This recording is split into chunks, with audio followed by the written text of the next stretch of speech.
To health matters now, a coalition of advocates pushing for improved funding on immunization are seeking the urgent release of funds from the current 2023 immunization budget worth 60 billion naira. Health correspondent Kemi Balogun has details in this report. Vaccination provides the longest lasting and most effective protection against diseases, which can lead to life-threatening complications for the vulnerable population. Vaccine-preventable diseases account for 20% of morbidity and mortality of children under the age of 5. Time ticks as the year gradually comes to an end, and these experts seek that the country sustains the momentum of the nation's immunization efforts through preventing a resurgence of vaccine-preventable diseases. There's an epidemic of vaccine-preventable disease in Nigeria, such as diphtheria, measles, yellow fever, etc.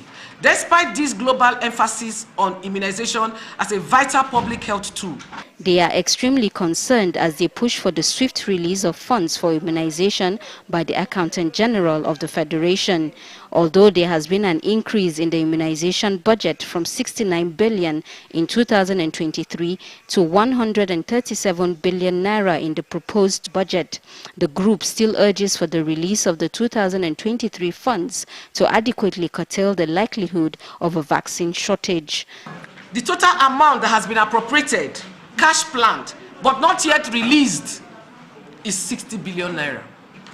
A swift, decisive response from the Accountant General will pave way for financial stability, ensuring that budgetary allocations remain intact for critical health programs, including immunization and the introduction of new vaccines for 2024. We're looking at a possibility of running short of vaccines, and that is very disastrous for the health system. If you ask me, that is a huge number of children that are at risk of vaccine-preventable diseases.